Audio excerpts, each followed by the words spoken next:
Trying to shake off the interception from the last drive. He'll look to throw. The count here, it's complete. And he takes us beyond the 35 before going out of bounds. Nice way to start the drive. A gain of 12 and a first down. 10 at the 37-yard line.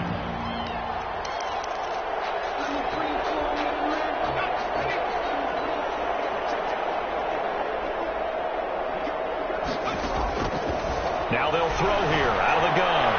We got position on him, and he pulls it in. He'll go down, but not before getting this inside the 30. Big yardage after the catch. That one winds up going for 36. So now then, the big play has him all the way inside the 30 now, 1st and 10. Now back to throw. Looking for the end zone. And this will be incomplete.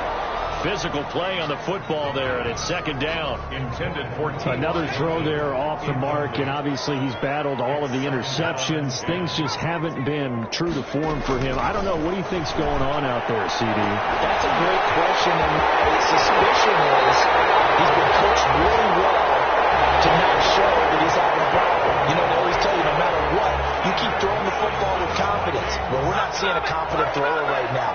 He's off balance, the passing game's off balance, and the defense is taking advantage. They'll run for it with Cook, and he'll get in. Touchdown, Minnesota. Dalvin Cook, his first touchdown on the year. And the Vikings are able to at least knock this deficit down a bit. The Vikings leave the offense on the field as they're going to line up and go for 2. Cook, they'll try and run it. They're going to try and run. And he will find the end zone again. So he gets the touchdown and the 2-point conversion. And that'll cut this deficit down a little bit further. Younghoe Koo set to kick off. Following the touchdown, here's Koo to kick off. Taken in the end zone. And this will not be brought out. It's a touchback. At their own 25-yard line. About set to begin their next drive. The Falcons offense at the line. Still comfortably on top. 3rd quarter as they start things here with a 1st and 10. Going to give this time to the tailback. And from the 25, they work this to the 29. A gain of 4. Well, on every play call, you realize it's not going to go for a touchdown. So a lot of your calls are setting things up for maybe later in the game, trying to establish the inside run with toughness now, hopefully get to the perimeter later. And let's face it, you could do worse than a 4-yard run on 1st down. He'll have a 1st down past the 40 as he'll get this one up to the 44-yard line. 15 yards on the play, 1st down. Well, you certainly have to give a little credit here because they are playing this game now at their pace. This is ball control football, sustained runs, taking their time and making it work. Now a play fake here on 1st down. Airing it out, looking for Ridley, and it's intercepted. Picked off at the 18, and the return here will go to the 31-yard line. Oh, man, Brandon, not a real good throw that time. It looked like he tried to put a little too much air under this one, and it turned into a floater. And defensively, this is a dream. He could have fair caught that one. That was way too easy. The Minnesota offense about ready to get this next drive underway. They have been struggling. I would imagine at halftime they went through some possible changes. Well, those changes aren't working, so now where do you go? I think that now it's much more. And now here's another interception. Picked off at the 35. And his guys are going to get the football at the 37-yard line. At their own 37-yard line.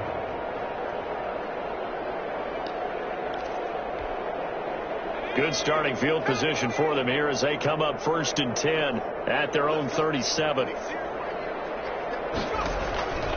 go back to the air here after the INT on the last drive. And he's got it. Got his man on the end route. Complete.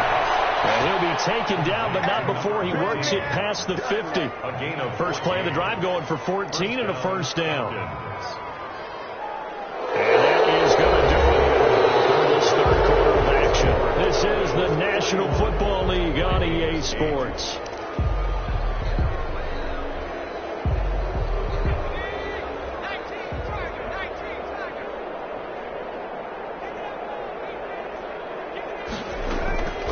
Back to throw now on first down. That's going to go as a loss of 7, and it'll set him back for second down.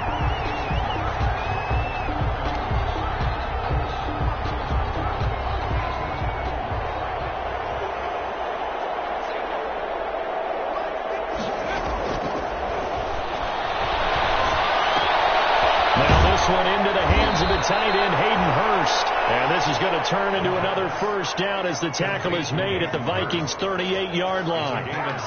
17 yards on the pickup there. The drive will continue. It's a first down. From Viking territory now, they'll come up 1st and 10 at the 38.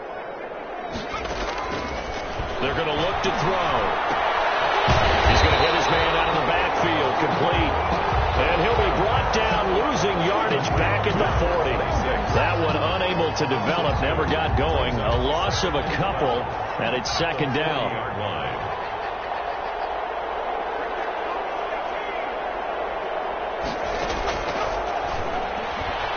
There goes a deep ball, end zone. And it'll be intercepted. Tripped by Jeff Gladney. And a big turnover there as his guys will get the football back. Now they get a fourth quarter pick. A little something to hang their hat on, I guess. Okay, so let's face it, though. Who's happy about this play? Fantasy guys, right? Yeah. The analytics will tell you one thing or another. Has a bad play on one hand, a good play on the other. But it's all about the fantasy points here. Yeah, because this ball game is over. 2 yards the loss, 2nd and 12. It's a loss of 2. Brings up 2nd and... They'll set up a throw. Complete. Jefferson the target. And they nearly get this all the way to midfield. Broken down at the 49. Getting it to him in space. Pays off big time. That winds up going for 31. And the 49-yard line. They'll look to throw here on first down. And that is incomplete. He couldn't hold on through the contact. Brings up second down. That incompletion is not a surprise with the way that this one has gone, and the frustration, the body language is evident everywhere. This team, they've really been put through the ringer in this one. An incomplete pass on first down. That leads to a 2nd and 10.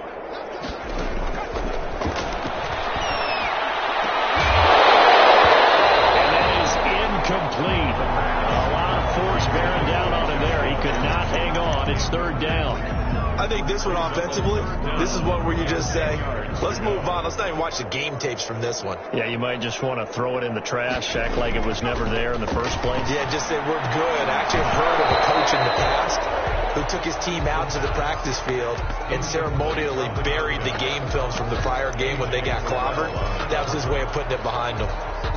And they're indeed going to go for it here on 4th down. So trailing here in the last quarter. Let's see how this plays out.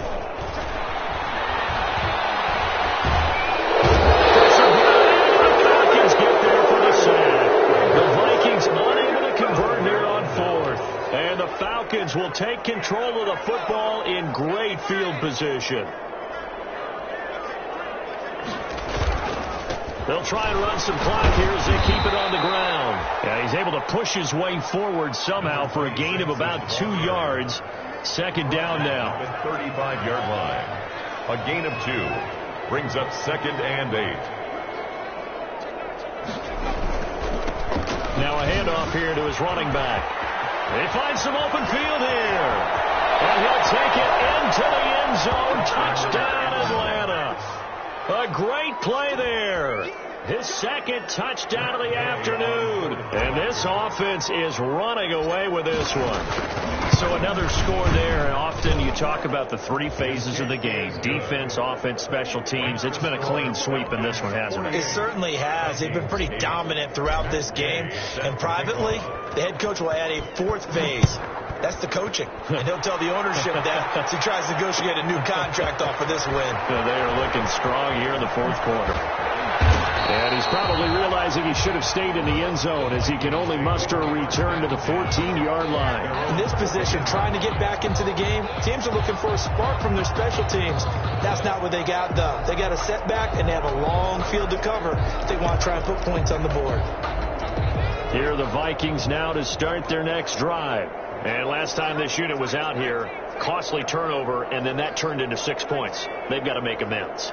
And how many times have we sat in meetings with coaches and they use the term complementary football? Offense take care of the defense, defense take care of the offense. And my goodness, another interception.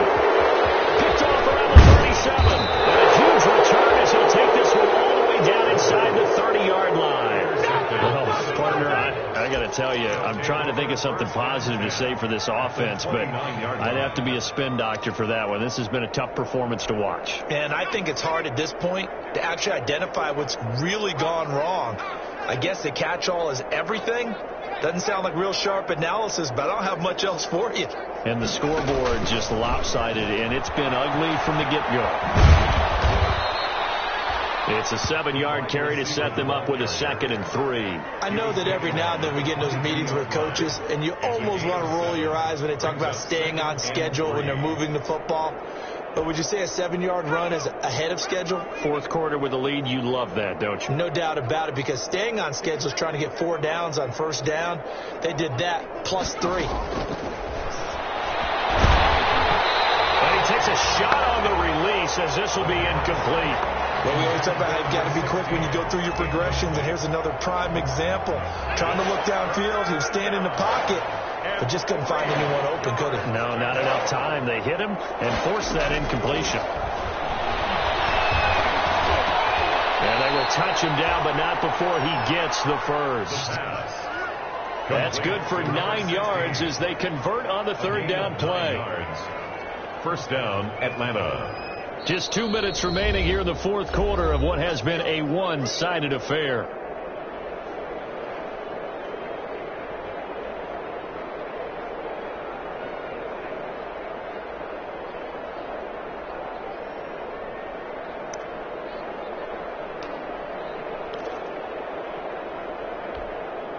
So it's Falcon football as we welcome you back.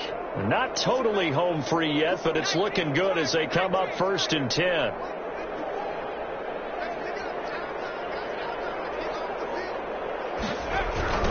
Now they'll run it on the toss. And out of bounds all the way down at the 3. It's a good gain of 11, sets them up 1st and goal. Well, that's a carry they have to be satisfied with, and throughout this game, they've been satisfied with what he's given them. Whenever they've needed a big run, a first down, he's the guy they've turned to. And it doesn't matter what the defense thinks. They feel like they've got the confidence to keep handing it to him and keep picking up good yardage.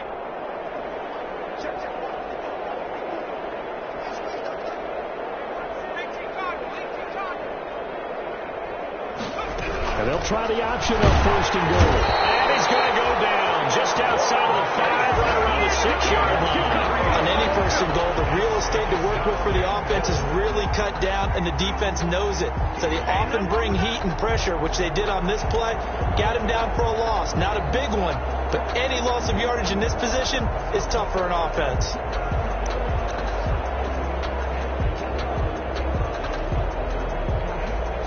Second and goal from the 6 this time.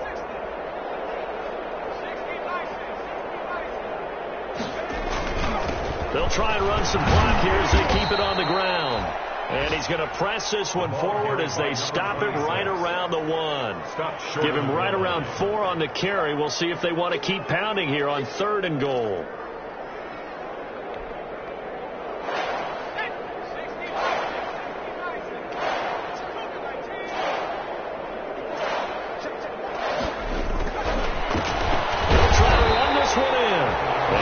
Halfway there, down to the 1-yard line. Only a yard that time, so now a decision to be made here on 4th and goal.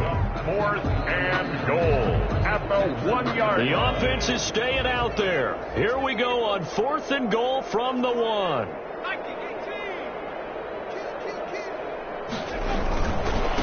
They'll try and run for it, and they are going to score again. Yet another touchdown as they just add to their totals.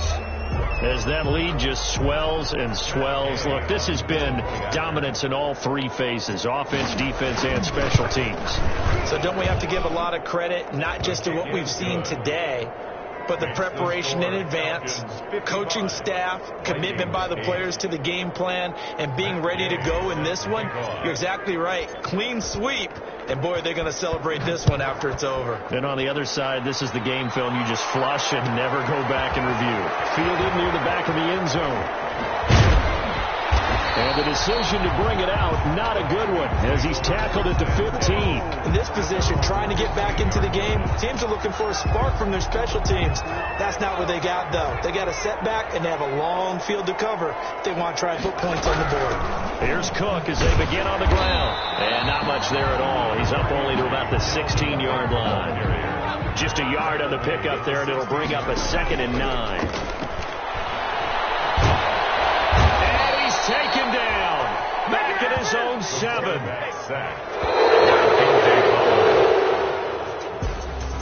A big offensive explosion helped leading them to victory. And the defensive guys, they're just saying, hey, put those points up every week. We'll just keep winning. They will gratefully accept them, won't they? It makes their job that much easier when they're scoring that many points. Allows them to play with a totally different style and a different flow. So for the Falcons, it's a rare bright spot in what's been a tough season as they move to 2-7 now on the year. And they'll return home next week to take on the Carolina Panthers. Meanwhile, for Minnesota, the difficult season continues as they drop to 1-8. And they'll have a tough one at home next week against the Green Bay Packers.